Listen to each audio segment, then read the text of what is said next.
할렐루야. 오늘 우리가 읽은 성경 이사야 6장 9절의 본문을 이렇게 시작합니다. 여호와께서 이르시되 가서 이 백성에게 이르기를 너희가 듣기는 들어도 깨닫지 못할 것이요 보기는 보아도 알지 못하리라 하여 이 백성의 마음을 둔하게 하여 그들의 귀가 막히고 그들의 눈이 감기게 하리라. 염려하건대 그들이 눈으로 보고 귀로 듣고 마음으로 깨닫고 다시 돌아와 고침을 받을까 하노라. 이상하죠? 이사야 6장 8절에는 유명한 하나님께서 이사야를 부르시는 얘기가 나옵니다. 성전에 올라간 이사야에게 하나님이 정말 성령 안에서 나타나셔서 내가 누구를 보내며 황폐한 이 땅을 위해서 누가 나를 위해서 갈고, 그때 이사야가 제가 여기 있습니다, 나를 보내소서. 여러분, 이 말씀에 사로잡혀서 2000여 년 동안 주의 일꾼 된 사람들이 너무너무 많습니다. 마틴 루터도 그런 사람이고, 저도 젊어서 부름 받았을 때 제가 여기 있습니다, 나를 써주세요. 그 부르심이 나고 난 다음에 하나님이 이 백성에게 가서 전하는데, 저거 아마 듣기는 들어도 못 깨달을 거고, 보기는 보아도 무슨 뜻인지도 모를 거고, 오히려 전할 때마다 마음이 더 닫혀져서 알지도 못하고, 내가 염려하고 내가 예측하건대 저들의 마음이 굳어질 대로 굳어져서 거꾸로 하나님이 이렇게 마음을 돌이켜 회개할까봐 내가 그게 염려된대. 그러니까 이사야가 부름을 받았는데 가서 저들을 회개시켜라, 그렇게 간단하게 명령하시면 될 텐데 이건 좀 이상하잖아요, 상황이. 그러니까 이사야가 오늘 11절에 물어봐요. 내가 이르되 주여 어느 때까지입니까? 말씀을 전해도 마음이 더 굳어져서 못 듣고, 말씀을 전해도 마음이 굳어져서 더 강팍해지면 언제까지 그렇게 하실 겁니까? 그랬더니 그 다음 말씀이 더 기가 막혀요.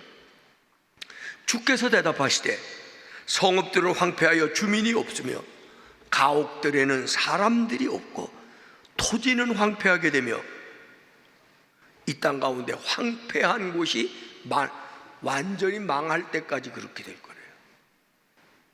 실제로 이 이사야의 이 예언의 말씀은 한 200여 년이 지난 후에 바벨론에 의하여 이스라엘이 멸망되면서 이런 상황이 그대로 이루어졌습니다.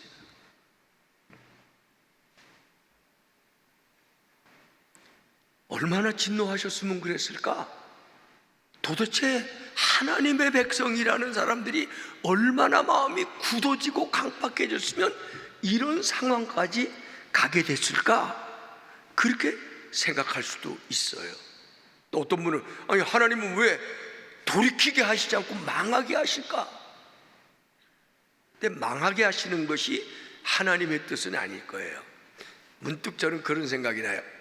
저희가 어렸을 때 그런 일이 많았어요. 옆집 부부싸움 하는 것도 다 알았어요. 저는 그런 시대에 살았거든요. 옆집 아이가 무슨 일이 있었는지를 다 알던 시대가 있었어요. 요즘은 그게 조금 변했죠. 그런데 어느 날 그 집의 아버지가 너무 아들이 못나게 굴고 못된 짓만 하고 엉뚱한 길로 가니까 이놈의 자식 정신 안 차리냐, 이놈의 자식아 내가 아주 너를 꼴 보기 싫어. 그랬더니 그 아들이 그 얘기를 듣고 어떻게 했어요? 그날로 집을 뛰쳐나갔어요. 야단하면 뉘우치라 그러면 뉘우쳐야 되는데 마음이 굳어지니까, 옛날 어른들은 그런 걸 억가느라 그랬는데 억가느라고, 부모 말에 어긋나게 하려고 일부러 다 마음이 굳어갖고 부모가 좀 잘하라 그러면 알았어 그러고 집 나간대. 부모가 좀 더 너 잘해야지 그래갖고 되겠냐 그러면 알았다고, 누가 나 놔달라고 그랬냐고 그런대요. 그게 마음이 굳어지는 거예요.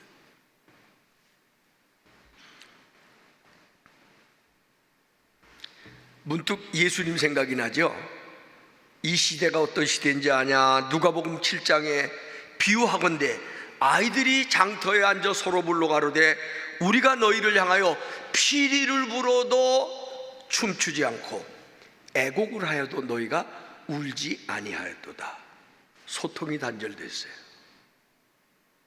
서로 통하지가 않아. 공감이 없어. 요즘 시대가 그런 시대예요. 어른 시대하고 젊은이들의 시대가 단절됐어요.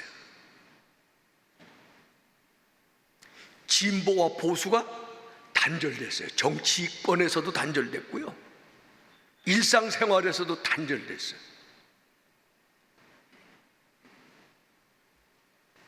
근데 한번 생각해 봐요. 불의는 누가 행했습니까? 거짓은 누가 했어요?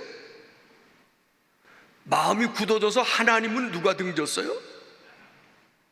우리는 툭하면 하나님 너무하시다, 왜 회개하고 살리시지 않고 망하게 내버려. 그게 아니에요. 누가 마음이 굳어졌어요? 누가 마음이 강팍해졌어요? 누가 마음이 하나님으로부터 돌아섰어요? 누가 불의를 행합니까? 사람이에요.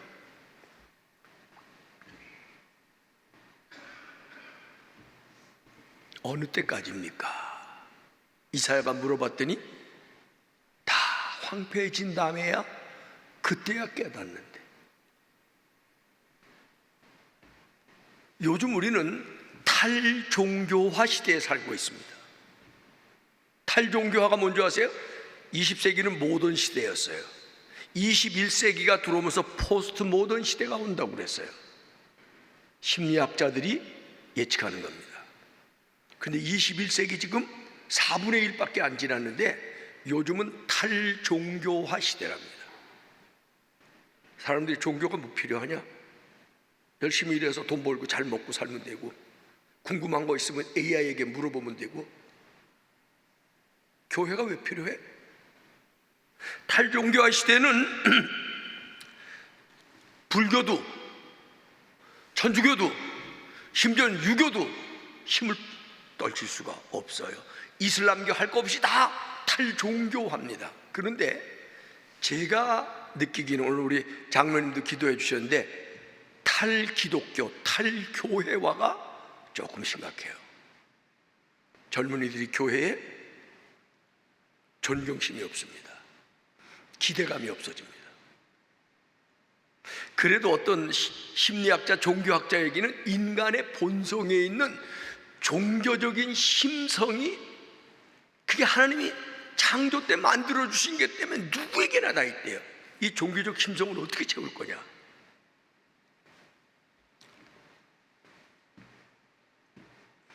요즘 젊은이들 중에요, 옛날에 했던 무속인을 찾아가는 종교가 유행이래요. 그러니까 그 왜 그러냐 그랬더니 걔네들은 맞춤형 서비스를 한다네.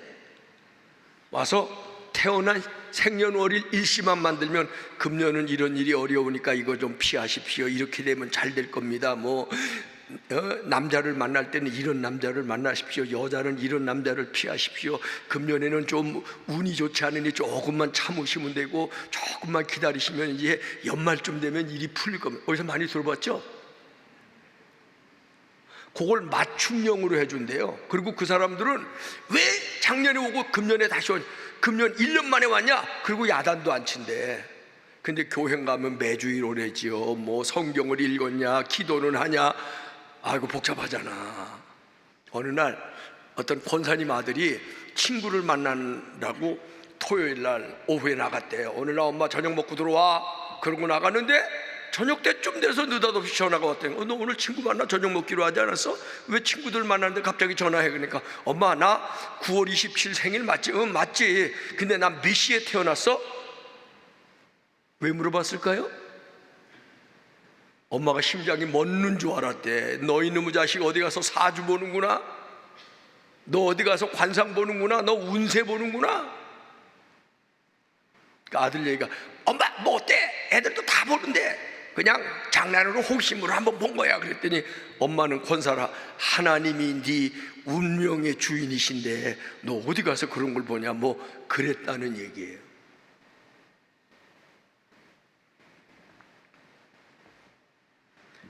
대단히 죄송합니다만 몇 년 전부터 전광훈 목사라고 하는 이가 광화문에서 광화문 집회를 열고 있어요.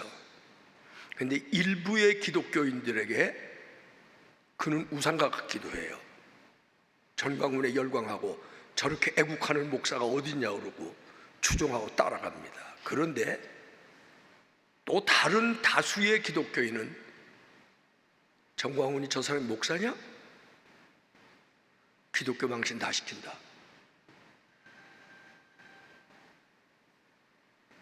기독교가 나뉘었어요. 저는 그 젊은 목사를 본 적은 없지만 손현보 목사라고 부산 세계력교회 하면 장로교에서 제일 큰 교회 중에 하나예요. 그 양반이 세이브 코리아라고 하는 단체를 만들어서 뭐 선거 전에서부터 심지어 교회에서도 후보들을 올려놓고 해서 선거법 위반으로 구속까지 되는 사태가 벌어졌어요. 보수적인 그리스도인들은 종교 탄압이다. 민주당 정부가 들어서더니 종교 탄압이다. 그리고 난리가 났어요. 근데 일부 기독교인들은 손현보 목사 잘못하지 않았냐? 목사가 왜 거기까지 가야 되냐? 구속이 마땅하다. 교회가 갈렸어요. 심지어 그 손현보 목사가 속한 고신하면은 옛날에 신사참배를 반대했다는 아주 자기들만의 자부심이 있고 어떻게 보면 장로교 중에서도 찐 보수예요. 거기다가 고신의 일부 세력들이 손현보 목사가 실정법을 위반했을 뿐만 아니라 설교에서 그가 한 것은 말씀을 벗어난 겁니다. 징계해 주세요. 총회가 1년 유보는 했습니다. 그래서 또 지금 또 다른 갈등이 일어나고 있어요. 이런 시대를 우리가 살고 있어요. 그러니까 젊은이들이 볼 때 교회 골치 아파. 보수도 골치 아프고 진보도 골치 아파. 이래저래 교회에 등 돌리는 사람들, 교회를 찾지 않는 사람들이 많아지는 세대에 우리는 지금 교회 생활, 신앙 생활, 기독교인으로 살아가고 있는 것입니다. 앞으로 교회가 어떻게 될까? 어쨌든 저는 좀 암울하게 느껴지고, 심지어 제 자신에게도 그렇게 물어보기도 하고, 제가 제 자신에게 물어보기도 하고, 저를 가깝게 아는 사람들이 감독님, 불꽃교회 그렇게 크게 예배당 져놓고 탈종교화가 시대가 되면 어떻게 해요? 걱정하는 사람들도 있어요. 저도 그런 걱정의 질문을 제 스스로 할 때도 있어요.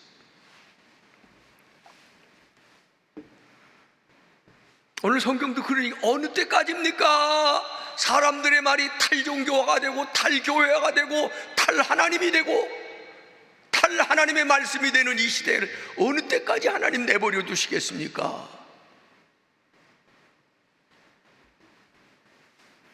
근데 오늘 성경 조금 더 내려가서 보면 어느 때까지입니까? 그랬더니 하나님이 다 황폐하여 없어질까지다 그렇게 말씀하시고 마지막 절에 뭐라고 말씀하시냐 하면 밤나무 상수리나무가 배이물당하여도 그 구루터기는 남아있는 것 같이 거룩한 씨가 이 땅에 구루터기가 되리라.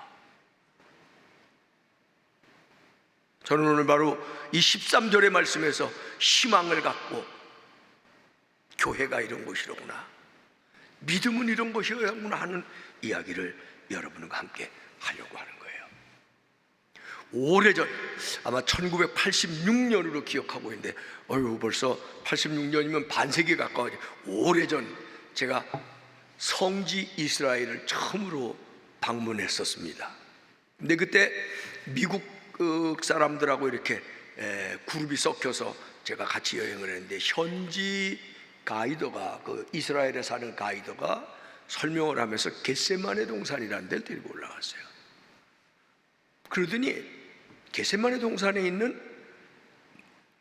감람나무 하나를 가르치면서 이 감람나무가 예수님이 무릎 꿇고 아버지 할 수 있거든 내 잔을 옮겨주세요. 그러다가 마지막 그러나 내 뜻대로 마옵시고 아버지 그렇게 기도하시는 것을 지켜보던 감람나무일 거라는 거예요. 그래서 제가 So what?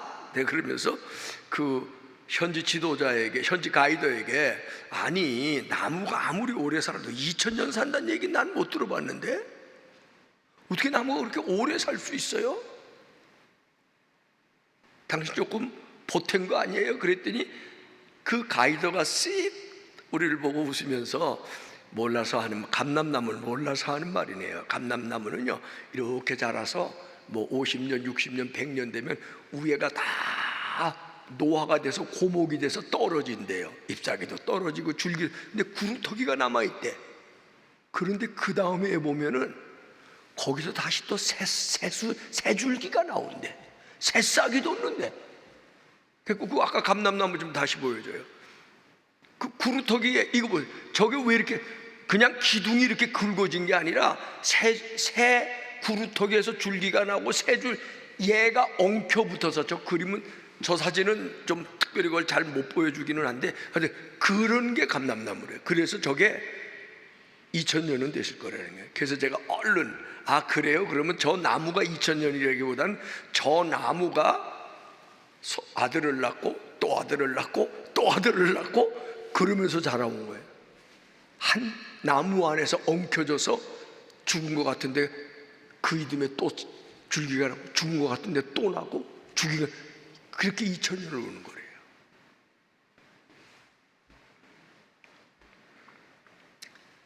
저는 그때 구루터기 신앙이라는 게 무엇인지,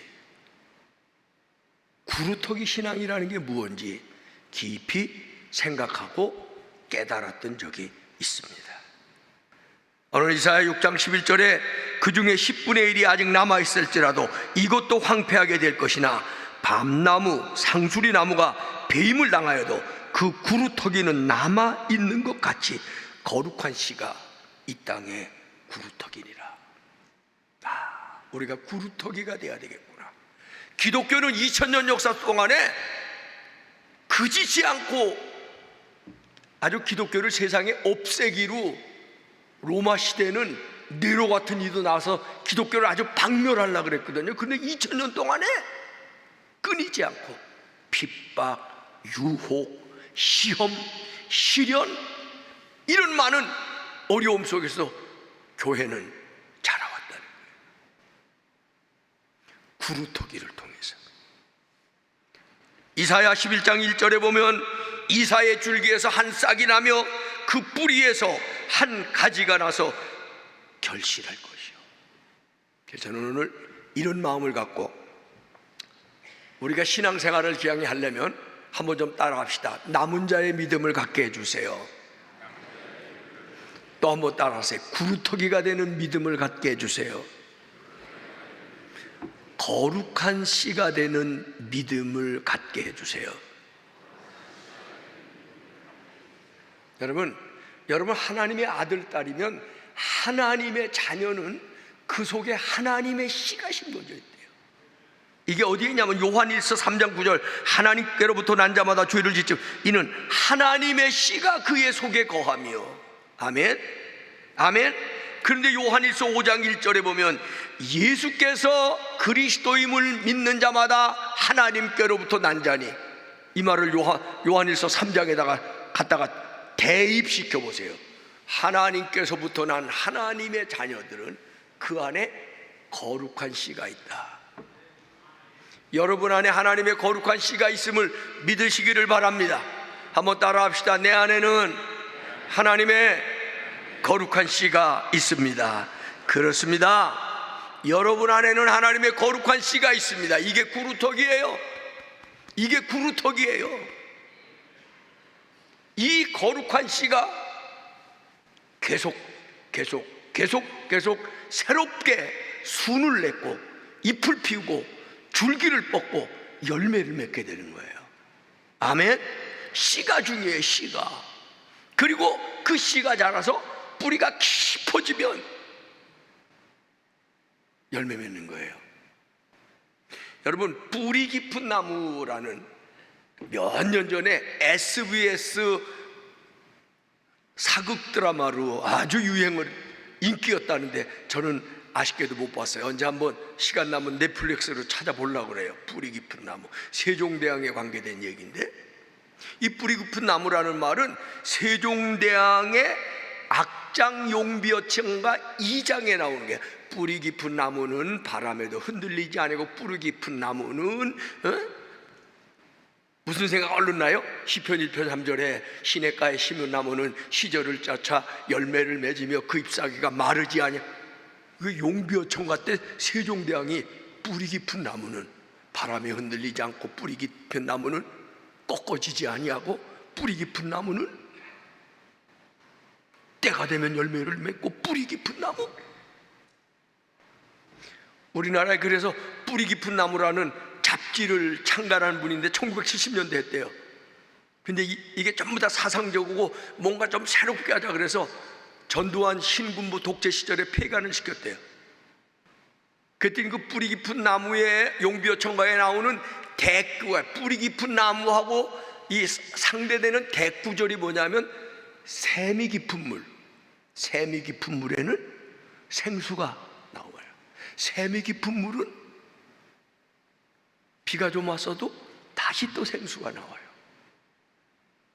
그래서 샘이 깊은 물이라는 잡지로 창간했다. 지금은 아마 없어진 것 같은데, 자, 신앙생활도 마찬가지예요. 뿌리 깊은 믿음, 샘이 깊은 믿음이 되면 여러분의 믿음이 뿌리 깊은 믿음이 되면 시절을 쫓아 열매를 맺으며 잎사귀가 마르지 아니함 같으니, 사실은요, 시냇가에 심은 나무가 홍수 오면 다 쓸려 내려갈 수 있어요. 그런데 시냇가에 심기어서도 뿌리를 깊이 바닥에 내리고 땅에다가 뿌리를 내리면 웬만한 홍수에 안 밀려와요. 여러분, 믿음의 뿌리를 깊이 내리고 사시기를 바랍니다. 구루터기 신앙인이 되겠다는 마음의 다짐과 기도가 여러분 속에서 일어나게 되시기를 바랍니다. 그리고 남은 자의 신앙, 요즘이 탈종교화 시대라면 나부터 남은 자의 신앙을 가지고 하나님의 역사, 하나님의 교회에 내가 남은 자가 되겠다, 구루터기가 되겠다, 거룩한 씨앗이 되겠다. 아멘. 그렇게 다짐도 하고 기도도 하실 수 있기를 바랍니다. 남은 자의 신앙, 거룩한 믿음을 가지려면 말씀으로 돌아가요. 여러분, 왜 멸망이 오는 줄 아세요? 왜 하나님이 진노하는 줄 아세요? 호세아서 4장 6절에 보면 내 백성이 지식이 없어 망하였도다. 내가 지식을 버렸으니 나도 여기 지식은 하나님을 아는 지식. 내가 내 하나님의 율법을 잊었으니 나도 내 자녀들을 잊어버리라. 하나님의 진노가 왜 이사야 때 나타났습니까? 가나안 땅에 정착하고 보니까 이건 광야하고 달라요. 여러분, 우리나라도 저희가 어렸을 때는 광야같이 살았어요. 배고플 때가 있었고, 그렇죠? 근데 지금은 가나안처럼 살잖아요. 그래서 우리가 어렸을 때, 제가 젊었을 때 기도하면서 하나님, 우리나라도 이제 광야를 벗어나 가나안처럼 되게 해주세요. 제가 우리 교회 개척할 때도 하나님, 우리 교회 광야를 거쳐서 가나안 교회가 되게 해주세요. 지금 가나안 교회가 돼서 어우, 얘보다 얼마나 멋있어요. 응? 근데 가나안에 들어가니까 이스라엘 사람들에게 가나안에 남아있던 사람들이 와서 속삭여요. 우리는 농사짓고 산 민족이다. 그래서 이스라엘이 광야 때는 농사를 질 수 없잖아, 옮겨 다니니까. 근데 가나안에 가서 자기 땅에 있으니까 농사를 지니까 농사가 주 수입이야. 근데 니네 하나님은, 여호와 하나님은 하늘의 하나님이지 농사 짓는 땅에 하나님이 있다? 그 하나님이 바알이다. 이렇게 가르치는 거예요. 그러니까 바알도 섬기게 했어요. 하나님도 섬기고 바알도 섬기니까 좋잖아. 근데 하나님 앞으로는 멀어져요. 왜? 바알을 섬겨야 되니까. 하나님의 말씀에는 등을 돌려요. 바알을 따라가야 되니까. 이러면서 하나님 앞에는 귀가 좀 굳어지고 눈이 점점 멀어지고 마음이 점점 굳어지는 거야. 그게 이사야에서 나타난 하나님이 말씀을 들어도 깨닫지 못하고 아무리 외쳐도 저들의 마음이 더 굳어지고 강팍하게 될 거예요. 바로 그 얘기예요. 그래서 그때도 이사야 때도 성전도 있었어요. 때 따라 제사도 있었어요. 제사장도 있었어요. 선지자도 있었어요. 성경을 가르치는 서기관들도 있었어요. 저는 그래서 그런 생각해요. 불꽃교회 성전 있지, 목사님 있지, 뭐 없을 게 없어요. 장로님들도 수십 명이지. 그게 문제가 아니에요. 얼마나 하나님의 말씀에 귀 기울이는 성도들이 있느냐 말이에요. 말씀을 듣고도 깨닫지 못하는 성도들이 수천 명 되면 뭐해요? 그래서 한번 따라합시다. 하나님, 말씀 들을 수 있게 해주세요. 말씀을 읽을 수 있게 해주세요. 그래서 예수 진짜 믿는 사람이라면 이런 기도가 갖고, 귀를 열어 주의 말씀 겸손히 듣게 하소서. 눈을 열어 겸손히 주의 말씀 보게 하소서. 마음을 열어 겸손히 주의 말씀을 듣고 그 말씀을 따라 살게 해주세요. 이런 교인이 몇 명이냐가 중요한 거예요. 남은 자는 그래서 말씀으로 돌아가야 때 남은 자가 돼요. 그리고 남은 자에게 필요한 거, 말씀으로 돌아간 사람에게 마지막으로 필요한 거, 하나님의 주권을 온전히 인정하는 거예요. 자, 우리가 여기까지 온 것도 누구 때문이에요? 하나님 때문이에요. 내가 구원받은 것도 누구 때문이에요? 하나님 때문이에요. 우리는 이렇게 고백해요. 저는 요즘도 장례식에 초청을 많이 받아가는데, 장례식 가면 어김없이 그 생각도 하시네.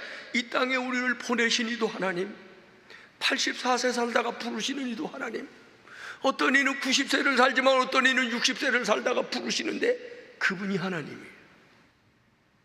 인간의 생사와 복을 주관하시고 역사의 흥망성쇠를 주관하시는 그분이 우리가 믿는 하나님이에요. 그분이 나의 생명, 그분이 우리의 삶, 그분이 우리의 모든 것을 결정하시는 분이에요. 역대상 29장 11절에 보면 이런 말씀, 여호와의 광대하심과 권능과 영광과 위기과 위엄이 다 주께 속하여 천지에 있는 것이 다 주의 것이로시다. 여호와여, 주권도 주께 속하였으니 주는 높으시며 만유의 머리십니다. 역대상 29장 12절, 부와 귀가 주께로 말미암고 또 주는 만유의 주제가 되사 손의 권세와 능력이 있사오니. 이거 고백해야 남은 자가 되는 거예요. 이 믿음 안에 붙들 때 여러분의 믿음은 거룩한 믿음이 되는 거예요. 이 믿음 안에 여러분의 인생이 확고하게 뿌리를 내려야 여러분이 구루터기가 되는 거예요. 아멘. 마지막으로 한 가지만 더 말씀드릴게요. 교회는요, 제가 오늘 예언 하나 할게요. 주님 오신 날까지 교회는 아무리 탈종교와 뭐 벨 난리를 하고 보수 진보 싸우고 아무리 난리치고 그래서 사람들이 교회에 대해서 실증을 느끼거나 뭐 실망했다 그래도 교회는 망하는 법이 있다 없다. 네. 제가 만든 도표를 한번 보세요. 이 십자가 가로세로 만약에 예수님 오시기나 예수님 탄생하는 걸 시점이에요. 그리고 33년에 예수님 부활 승천하신 다음에 성령이 오시면서 하루에 3,000명, 5,000명이 예수 믿게 됐잖아요. 그 교회가 지금은 2025년 자라오면서, 저 2025년 후에 하나 있죠? 전 세계 기독교인이 33억을 예측합니다. 70억 중에. 근데 보세요, 예수님 때부터 교회가 생긴 이후 이 까만 화살표가 이렇게 가는 게 그게 뭐냐면 이게 지금 계속 올라가는 거예요. 3,000명에서 시작한 교회가 33억이 됐어요. 이 2000년 동안 얼마나 많은 사람들이 예수 그리스도 안에서 살다가 갔는지 상상이 되지 않죠. 자, 그런데 빨간 줄이 있어요. 올라가는 줄에 빨간 줄이 있어요. 이 2000년 동안 교회에 부흥의 때가 있었는가 하면 내려갈 때는 줄어드는 때가 있어요. 올라갔다가 내려갔다. 이게 1970년, 80년 올라가죠. 한국에는요 80년, 90년, 2000년까지 올라갔어요. 근데 지금 한국교회가 이렇게 내리막길로 가요. 그렇다고 어떤 사람들은 교회 끝났다, 이젠 뭐 교회 망했다, 교회 시대, 별 쓸데없는, 하나님의 주권을 다시 올라갈 때가 오는데 이런 사이클을, 이게 선교학적으로 교회 역사를 보는 거예요. 주님 오실 때까지 교회는 굴곡을 통해서 올라가는 거예요, 계속. 아멘. 그러니까 염려하지 마시고요, 위축되지도 마시고, 중요한 건 내가 믿음의 구루터기가 돼야 되겠다, 내가 거룩한 씨가 돼야 되겠다, 내가 남은 자가 돼야 되겠다, 하나님의 주권이 있음을 나는 고백하고 믿는다, 하나님이 내 인생, 내 가정, 우리 교회, 우리나라, 우리 역사 주관하신다. 그런 믿음 가지고 이럴 때일수록 흔들리지 않고 살아가시기를 바랍니다. 추석이 되면, 오늘은 비가 너무 와서 추석 기분이 안 나고 조금 을씨년스러운데, 우리의 조상들은 뭐라 그러냐, 더도 말고 덜도 말고 한가위가, 이게 뭐냐, 우리 조상들의 지혜. 그들은 우리 같은 믿음 없었어도 아무리 어려운 추석을 맞이해도 막 홍수가 나서 농작물 아무것도, 그리고 추석마저도 그들은 더도 말고 덜도 말고 한가위처럼, 뜨거운 여름이 지나가면서 농작물 다 망가져서 추석이 왔는데도 정말 흉년 후에 추석을 맞아서도 더도 말고 더도, 이건 희망. 추석날 보름달 보고 빌지 말고요, 보름달을 만드신 하나님을 보고 기도하세요. 하나님은 희망의 근거가 되십니다. 하나님은 우리에게 믿음의 씨앗을 주셨습니다. 하나님은 우리를 남은 자로 삼으셨습니다. 우리가 믿음의 구루터기가 되면 됩니다. 모두 어려운 때를 살아가고 있지만 남은 자의 믿음, 구루터기의 믿음, 거룩한 씨의 믿음을 가지고 하나님이 이끌어 가시는 역사의 주인공으로 살아가시기를 주님의 이름으로 부탁하고 축원하고 축복합니다. 기도합시다. 하나님, 어려운 때를 살아가도 낙심하지 말고 부정적인 생각에 빠지지 말게 하시고, 하나님 앞에 믿음으로 구루터기가 되게 해 주옵소서. 우리 안에 있는 거룩한 씨가 깊은 뿌리를 내릴 수 있도록 우리를 은혜로운 길로 인도하여